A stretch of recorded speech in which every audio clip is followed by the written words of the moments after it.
Se o mar me submergir, a tua mão me traz à tona pra respirar e me faz andar sobre as águas.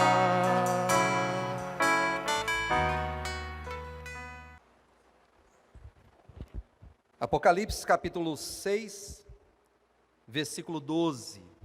Vi quando o Cordeiro abriu o sexto selo, e sobreveio grande terremoto. O sol se tornou negro como um saco de crina, a lua toda como sangue, as estrelas dos céus caíram pela terra, como figueira, quando abalada por vento forte deixa cair os seus figos verdes. E o céu recolheu-se como um pergaminho quando se enrola. Então, todos os montes e ilhas foram movidos do seu lugar. Os reis da terra, os grandes, os comandantes, os ricos, os poderosos, e todo escravo e todo livre, se esconderam nas cavernas, nos penhascos dos montes, e disseram aos montes e aos rochedos: caí sobre nós, e escondei-nos da face daquele que se assenta no trono, e da ira do Cordeiro, porque chegou o grande dia da ira deles, e quem é que pode suster-se? Amém, queridos? Nós estamos aqui hoje para abordar o sexto selo. Os irmãos sabem que estamos numa série de mensagens, cujo tema é os 7 selos do Apocalipse.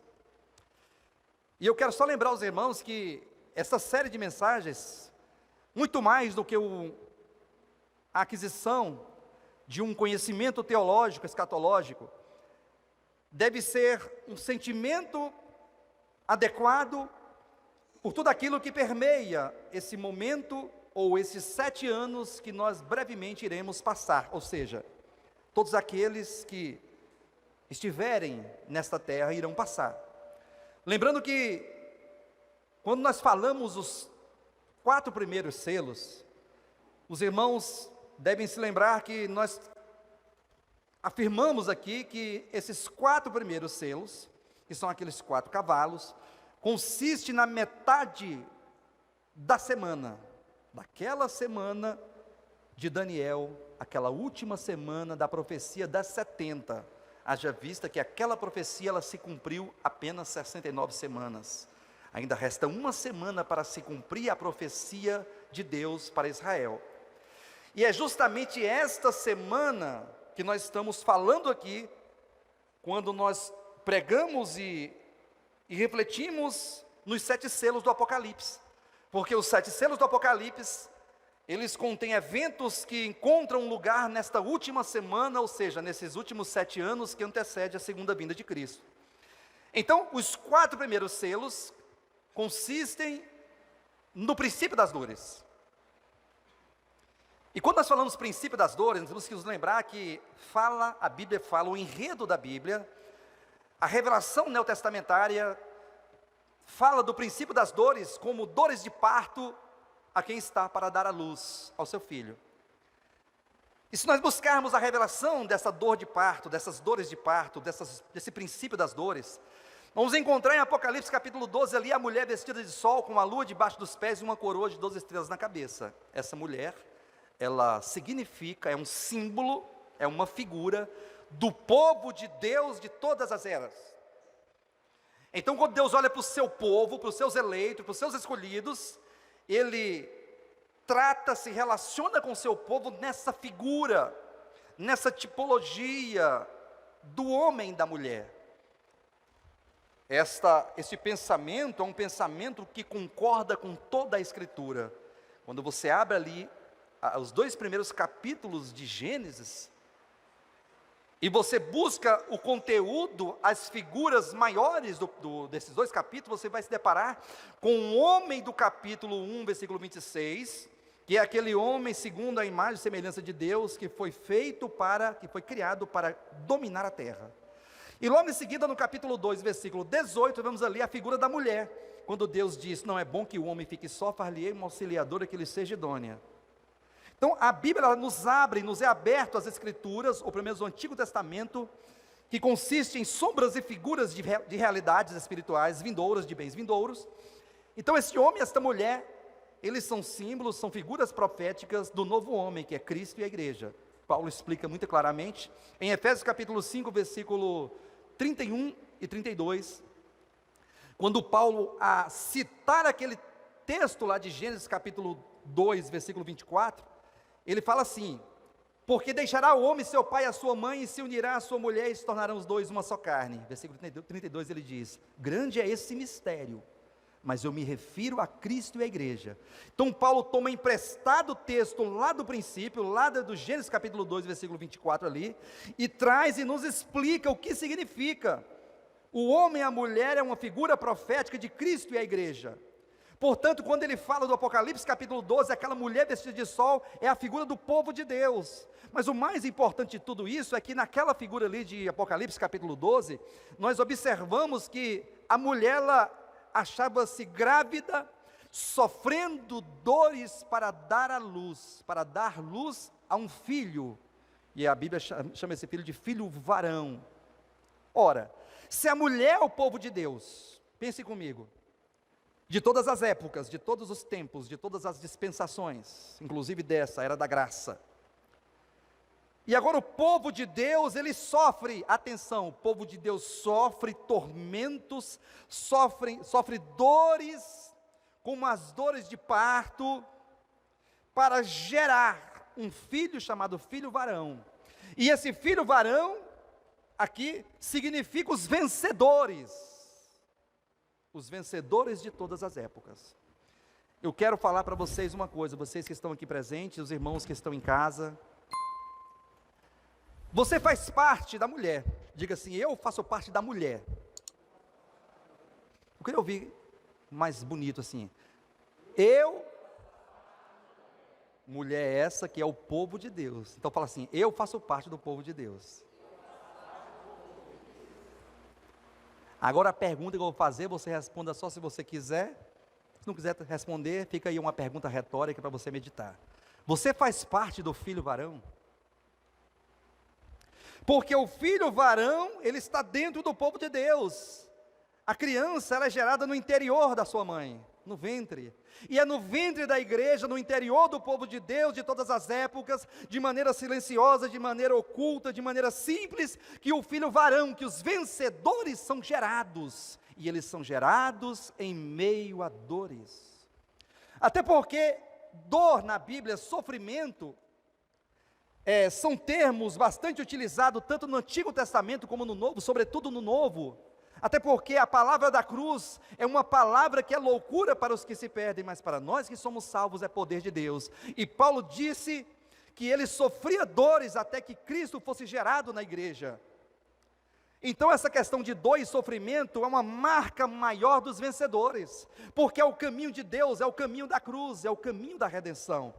Jesus declarou assim, Mateus capítulo 16, ele falou assim, eu vou edificar a minha igreja, e as portas do inferno não vão prevalecer contra ela. Então, Jesus está falando o seguinte: primeiro, ele é um edificador, existe um edificador da igreja. Segundo, esse edificador, ele tem um objeto a que edificar, a igreja, que somos nós. Só que agora tem um terceiro elemento, que é a problemática da coisa. Deus deseja edificar a sua igreja, existem portas do inferno, ou seja, portas da morte. E a morte, ela tem um contexto de queda, de pecado, de soberba, de hamartia, de apostasia. A morte é tudo aquilo que foi ocasionado e resultado pela entrada do pecado no mundo. Então Jesus está dizendo que, ao querer edificar a sua igreja, ele ia se deparar com poderes, com forças espirituais do mal, que é as forças da morte, tentando impedir a edificação da sua igreja. E aqui concorda com aquela figura de Apocalipse capítulo 12, porque a igreja de Jesus Cristo está sendo edificada, em se tratando desta era, a era da graça, e agora existem forças ocultas, e o mais dramático de tudo, que essas forças ocultas da morte, elas estão dentro de nós. Não busque as forças da morte na esquina, elas não estão na esquina. Assim como o princípio da Bíblia é: Deus não habita em casas feitas por mãos humanas, Deus não habita nas paredes, nesse templo aqui, nesta loja, nesse galpão, não, Deus habita no espírito daquele que crê. Da mesma maneira, no mesmo princípio, não queira buscar o mal ou males em algum lugar, em algumas coisas, não. O mal reside dentro do homem. O apóstolo Paulo, ele declarou de maneira muito clara ali em Romanos capítulo 7, que o mal reside dentro do homem, habita o homem. E é este mal que Jesus citou aqui em Mateus capítulo 16, como forças da morte, as portas da morte, as portas do Hades, as portas do inferno, que são forças que vão se opor à igreja e à sua edificação. E então aquele filho varão, ele está sofrendo dores para nascer, para ser revelado. Agora, imagina uma coisa comigo, você está sofrendo dor, você está tendo dores, sofrimentos, você está passando pela renúncia da cruz, você está passando pela experiência do negar a si mesmo, do se humilhar, do se esvaziar, do se despojar de si mesmo, do velho homem, das velhas coisas. Cantamos um hino aqui agora há pouco, que diz que ele cresça e que eu diminua, que ele apareça e que eu me constranja com a sua glória, e todo o seu amor, infinita humildade, servo de todos os irmãos. Isso aqui é a palavra da verdade, é a palavra que eu preciso, que você precisa, é a palavra que nós precisamos de uma palavra que nos conduz a Deus e a sua verdade, que nos conduz a Cristo, que nos aproxime de uma experiência viva com Deus. E esses vencedores, esse filho varão do capítulo 12 de Apocalipse, são aqueles que entenderam a causa de Deus, que entenderam o Evangelho, que se perceberam como filhos de Deus, e agora eles entenderam também que não basta ser parte do povo de Deus, que não basta ser parte da igreja, que não basta ser um filho de Deus, é necessário que ele seja um vencedor, é necessário que ele seja filho varão, é necessário que ele seja um discípulo, é necessário que ele seja um cristão autêntico e não um crente. E quando eu falo crente, não tome essa palavra minha como aquele que está aqui sendo leviando, aquele que está desprezando os crentes. Não, porque essa palavra crente é muito comum. E se você buscar a questão do ser crente, Tiago, ele fala muito claramente, ele fala assim, ó, tu crê que Deus existe? Aí o cara fala, creio, lógico que eu creio. Ah, então você faz bem, porque os demônios também creem.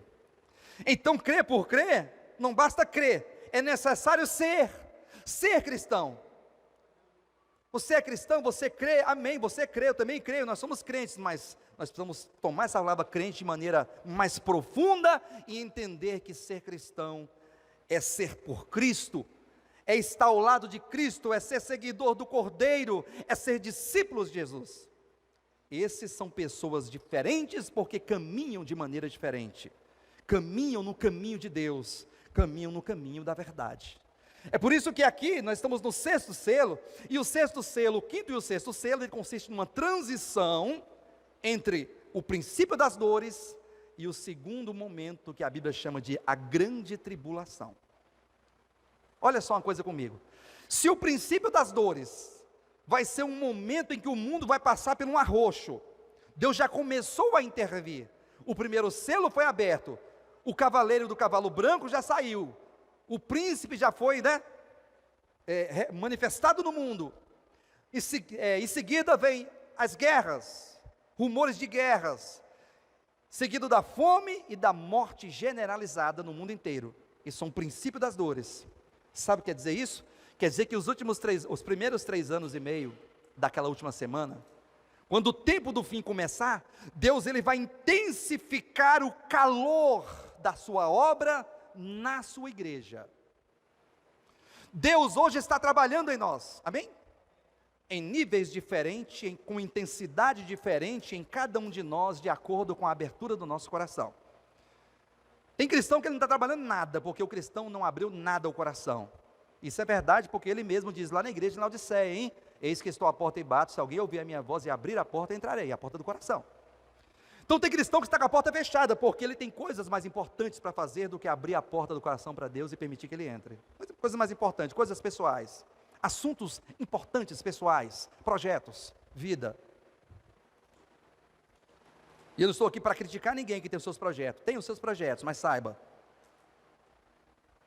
acima dos teus projetos há o projeto de Deus, acima das tuas vontades há a vontade de Deus, acima daquilo que nós buscamos tanto, existem as coisas que Deus tanto busca realizar para o cumprimento da sua vontade.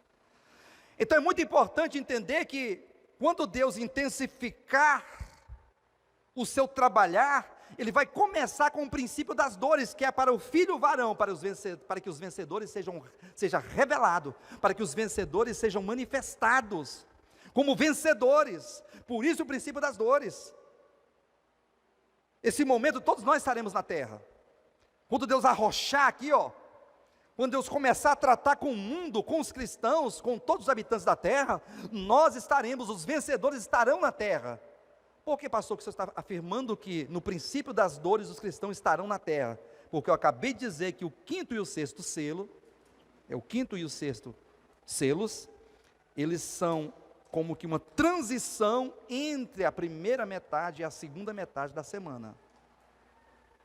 Não houve o arrebatamento ainda, porque o arrebatamento ele consiste exatamente no sexto selo, entre o sexto e o sétimo selo ali.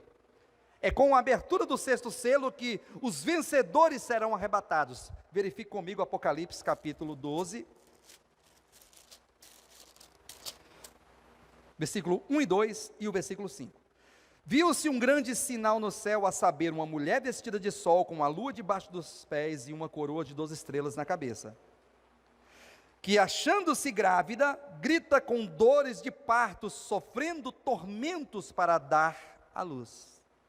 Então, há tormentos, há dores, sofrimentos, para que o filho varão seja gerado, para que os vencedores sejam gerados. Aí o versículo 5 diz, nasceu-lhe o filho varão. Esse nascimento aqui, é tanto a manifestação dos vencedores mortos, como os vencedores vivos. Os vencedores mortos são chamados de filho varão, os vencedores vivos chamados de primícias, lá do capítulo 14 do Apocalipse. Então o filho varão e as primícias são esses vencedores que serão manifestados, que nascerão, que serão revelados naquele exato momento, por ocasião da abertura do sexto selo. E o versículo 5 continua, esse filho varão há de reger todas as nações com o cetro de ferro, o reino milenar, e este filho foi arrebatado para Deus. E este filho e o seu filho foi arrebatado para Deus até o seu trono. É o momento do arrebatamento. Você já considerou, já refletiu, já pensou no arrebatamento? Você já parou para pensar que o arrebatamento é um prêmio, é um galardão para aqueles que vencerem? Você já parou para pensar que nem todos serão arrebatados? Você já parou para considerar a ideia de que grande parte da igreja de Jesus Cristo ficará nesta terra durante a grande tribulação, que é o segundo momento, com a abertura do sétimo selo? Você já parou para meditar e refletir se você hoje é um vencedor? Porque saiba que ser vencedor não é uma questão futura, não implica em algo futuro, um dia eu vou ser um vencedor. Não pense assim não, porque ser arrebatado é o resultado do que você é hoje. Ser vencedor é ser vencedor hoje. Negar a si mesmo tem que ser hoje. Tratar com o teu coração, ouvir a palavra, ter comunhão com a igreja, congregar, ser efetivamente participante da vida da igreja, é hoje. Não pense em ser um vencedor futuramente não, o vencedor ele é gerado a cada dia. Aquele filho, quando nascer ali na mulher, e hoje você que é mãe, você gerou uma criança no teu ventre, a criança sempre esteve ali, a cada dia, só que a cada dia ela crescia e se desenvolvia no meio de dores, apertado, um lugar apertado, de incômodo, dores, inquietação, dificuldade, e todas essas coisas, nós passamos hoje, a cada dia somos gerados, filho varão, somos gerados vencedores. Por isso nós temos que entender que, quando se fala de arrebatamento, nós estamos falando de um evento, um momento emblemático da era cristã para todos nós cristãos. Porque o arrebatamento, como eu disse agora há pouco, é um prêmio, é uma recompensa, é um galardão para aquele que vencer. Você deseja ser arrebatado antes da grande tribulação? Ou você não se importa com isso? Não, pastor, não estou muito preocupado com isso, eu tenho tanta coisa para me fazer, eu estou tão atarefado, eu estou tão assoberbado com tantas coisas, que eu ainda não parei para pensar sobre o arrebatamento e sobre a grande tribulação. Jesus, ele advertiu Em Lucas, capítulo 21, versículo 25, ele advertiu nas seguintes palavras: haverá sinais no sol, na lua e nas estrelas. Lembra da abertura do sexto selo? Vamos ler lá, rapidamente. O sexto selo, Apocalipse capítulo 20, retomaremos rapidamente aqui depois. Apocalipse capítulo 6, versículo 12 diz assim: vi quando o cordeiro abriu o sexto selo e houve grande terremoto. O sol se tornou negro como um saco de crina. Olha o sol, sinal no sol. A lua toda ficou como sangue, sinal na lua. E as estrelas caíram sobre a terra. Ó, versículo 25 de Lucas capítulo 21. Haverá sinais no sol, na lua e nas estrelas, sobre a terra angústia entre as nações e perplexidade por causa do bramido do mar e das ondas. Haverá homens que desmaiarão de terror e pela expectativa das coisas que sobrevirão ao mundo, pois os poderes dos céus serão abalados. Então se verá o Filho do Homem vindo numa nuvem com poder e grande glória. Ao começar estas coisas a suceder, exultai e erguei as vossas cabeças, porque a vossa redenção se aproxima. Então veja que Jesus, ele começa aqui a exortar aos discípulos e a chamar a atenção de todos eles para este fato de que num momento Deus vai intervir. Em um dado momento Deus vai entrar na história da humanidade, vai intervir no curso do mundo. Um mundo que jaz do maligno, um mundo que é totalmente desconstituído de Deus, destituído da verdade, um mundo que caminha no seu próprio curso, no seu próprio ritmo. E este mundo, ele fala de corações e de pessoas que não reconhecem a Deus, que não amam a Deus, não desejam por Deus. Se o mundo é um caos, se o mundo passa por problemas, por dificuldades, por injustiça, por tanta miséria, isso é resultado dos corações que não desejam por Deus. São pessoas que vivem a sua própria vida e que não estão preocupados se Deus existe, o que Deus está pensando das coisas, e o que Deus está querendo com tudo isso. Sobretudo os cristãos. Nós encontramos e podemos ver aí templos lotados de pessoas, de cristãos, de irmãos nossos, de vários ministérios. Eu não estou aqui falando nem dos irmãos, nem dos ministérios, mas eu quero dizer uma grande realidade, de pessoas que enchem templos, enchem catedrais, estádios de futebol, a orla da praia, e milhares de pessoas, de grandes concentrações de cristãos, que estão ali em busca de dinheiro, em busca de prosperidade, em busca de bens materiais, em busca de alcançar o sucesso dos seus projetos humanos e materialistas. Mas nós encontramos poucas pessoas que choram ao pé da cruz, buscando o encontro com Deus, buscando mudança de vida, buscando arrependimento, buscando transformação de vida, buscando restauração de alma, de coração. Poucas pessoas. Nós vemos poucos buscando a Deus em razão do plano de Deus, em razão da vontade de Deus, em razão da verdade de Deus.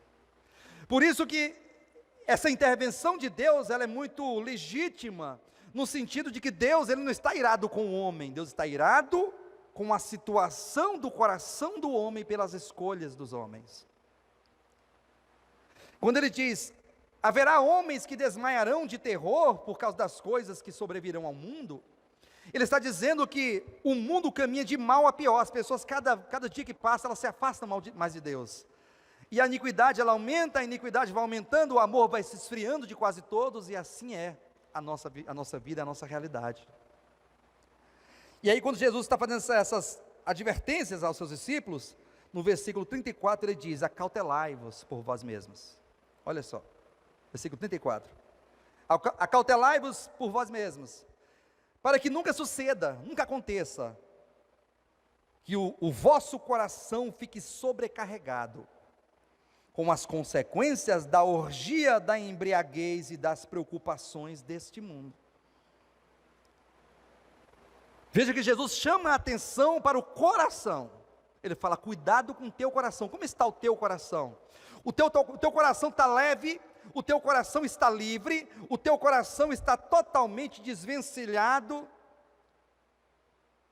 liberto das preocupações deste mundo, da orgia, dos pecados, das malícias dos homens, das impurezas dos homens, está livre de toda embriaguez, desta insensatez da mente e do coração que não entende a Deus e não quer entender a Deus. Porque os corações na época do arrebatamento, quando aquele texto se cumprir, que Jesus disse que duas estarão moendo no moinho, uma será tomada e deixada a outra, dois estarão dormindo numa cama, um será tomado e deixado o outro, dois estarão trabalhando no campo, um será tomado e deixado o outro.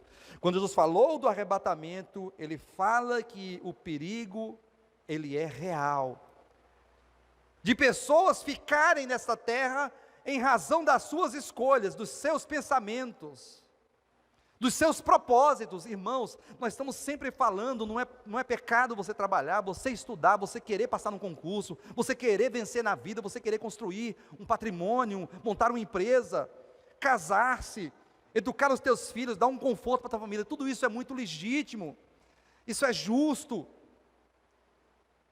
mas nós não podemos colocar os nossos corações nesta vida, porque o curso do mundo consiste em pessoas que lançam raízes nessa terra, como se daqui nunca fosse sair, vive neste mundo como se dele dependesse, como se a sua vida, a sua esperança estivesse aqui nessa terra, como se passasse no concurso seria o final, o objetivo maior de tudo, como se ter dinheiro, ter uma empresa bem sucedida fosse o objetivo final e máximo da nossa existência. Nós precisamos entender que nesta vida aqui na terra, nós estamos passando, é uma passagem, é uma trajetória, a tua vida, a minha vida é uma pequena trajetória, nós nascemos, crescemos e morremos, e você nasce hoje e morre amanhã, depois que você morrer e partir para a eternidade, aí muitos nascerão e também morrerão, porque se apegar, porque se agarrar a isto, porque valorizar tanto esta vidinha pequena, e desprezar a Deus, e a vida eterna, e a vontade de Deus, e viver para si mesmo de maneira egoísta, cheio de arrogância, cheio de grandes pretensões, cheio de autossuficiência e orgulho por aquilo que você consegue, por aquilo que você junta, por aquilo que você realiza. Precisamos entender isso. Cuidado para que os nossos corações não fiquem sobrecarregados com tudo isso, com a preocupação deste mundo. Aí o versículo continua, e para que aquele dia não venha sobre nós, repentinamente como um laço de surpresa. Que dia? Esse dia que os poderes dos céus serão abalados, da grande tribulação.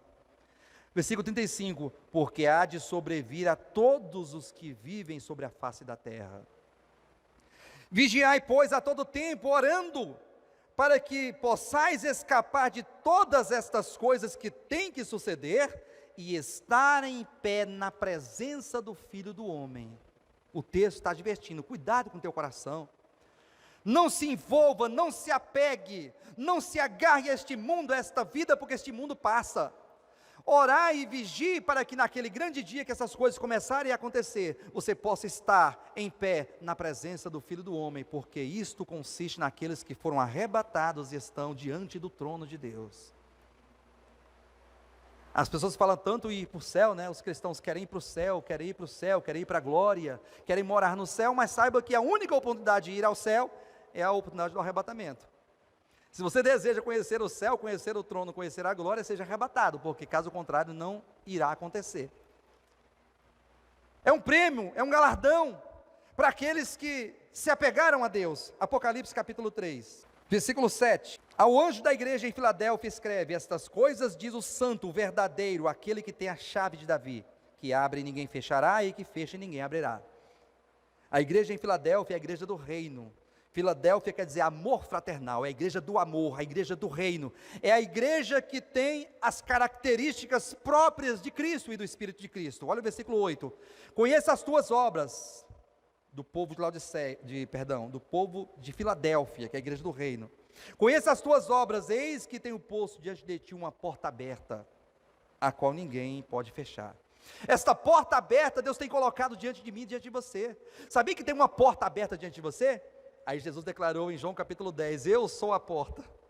Então essa porta aberta é o próprio Cristo, diante de você a cada dia, disponível para um desfrute com o próprio Jesus, desfrutar do reino, entrar no reino e viver o reino, é se apropriar de Cristo.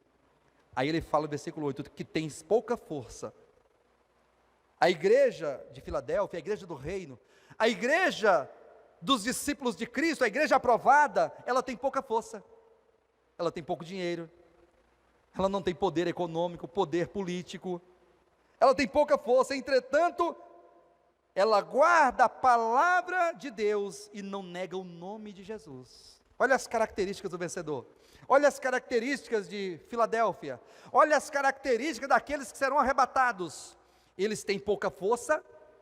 Por que ele tem pouca força? Porque ele é desprovido de si mesmo, porque ele se esvazia de si mesmo, porque ele não se deixa levar por aquilo que ele pode fazer, ele não se ensoberbece pela sua capacidade humana das coisas, não, ele se esvazia de si mesmo, ele se humilha, então ele tem pouca força, ele não é capaz. Os irmãos estão entendendo, sim ou não? Só que, tendo pouca força, ele guarda a palavra e não nega o nome. Isso quer dizer que ele tem uma experiência com Cristo, o nome aqui é Cristo, e a palavra é a palavra do reino, que é a experiência de Cristo.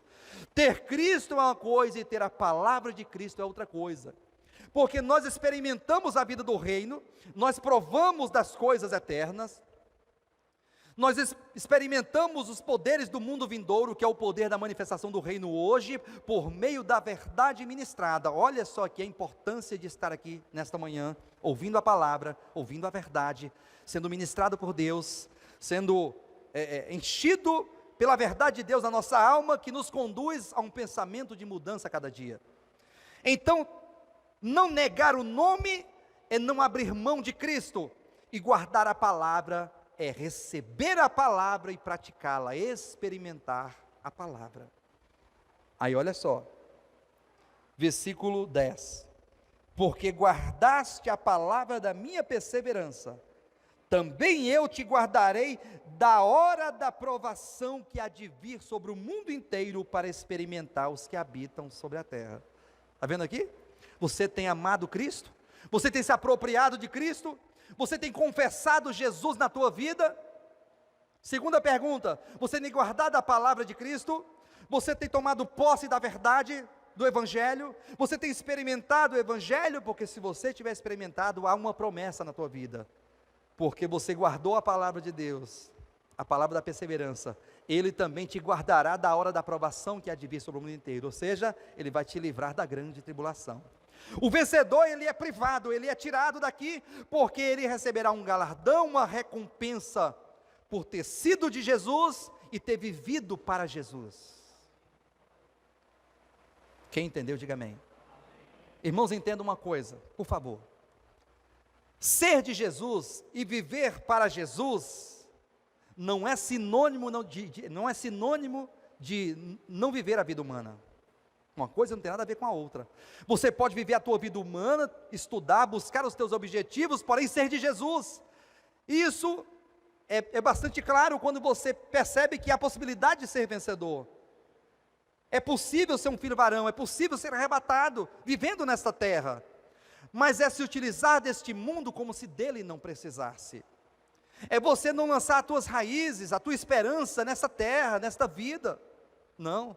Lança as tuas raízes e a tua esperança em Deus, confia em Deus, busca Jesus, aproveita a oportunidade, não deixe que as oportunidades passem, não permita que você vai ficando velho e a tua vida vai passando e você se envolva com negócios dessa vida, porque a nossa satisfação é agradar aquele que nos alistou para esta guerra espiritual.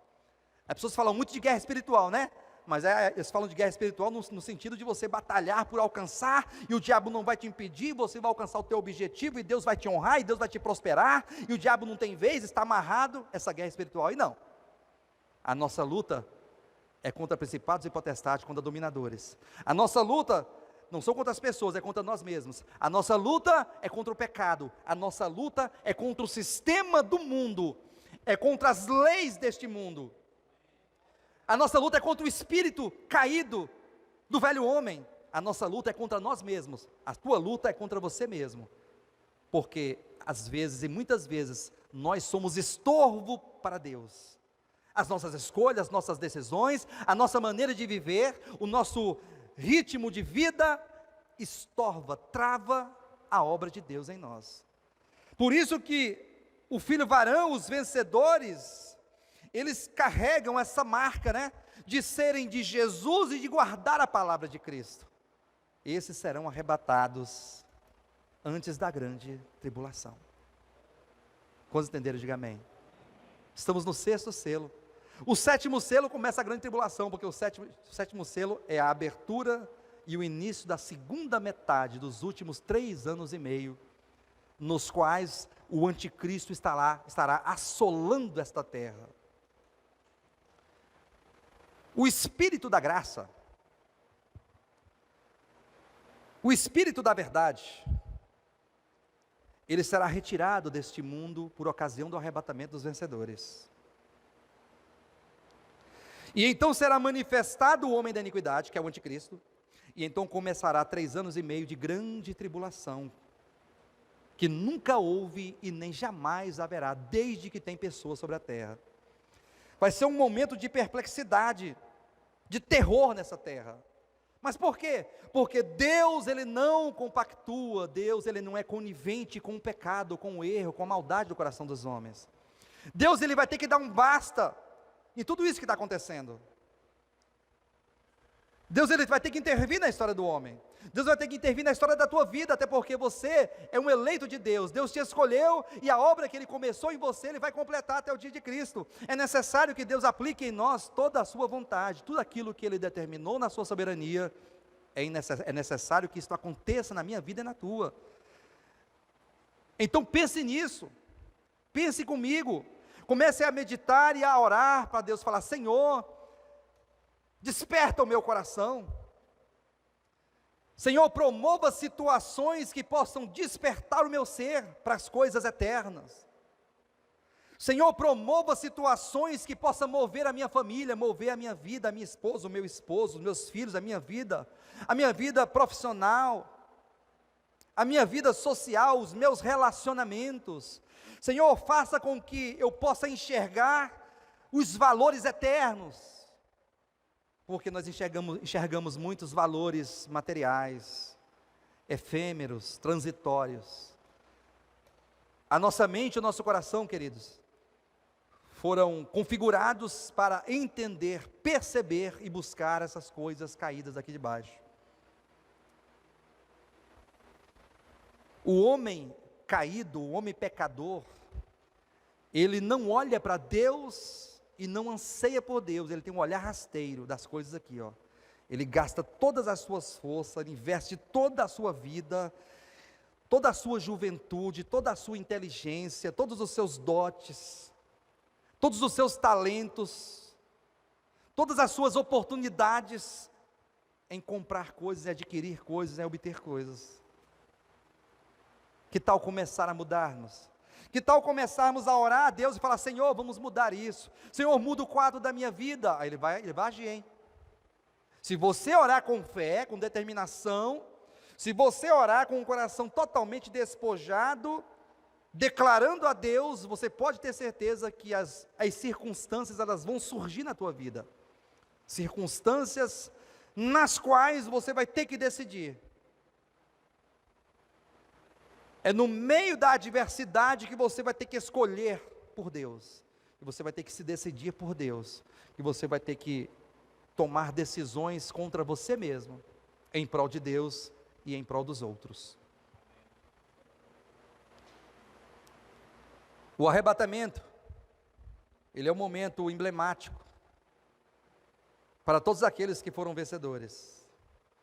Mas será um momento de muita tristeza e muito choro para aqueles que não foram vencedores. Porque se os vencedores tiveram toda a sua vida e o princípio das dores para serem aperfeiçoados por Deus, e eles sofreram dores e tormentos para serem revelados como vencedores, os não vencedores terão 3 anos e meio de grande tribulação para serem manifestados como vencedores.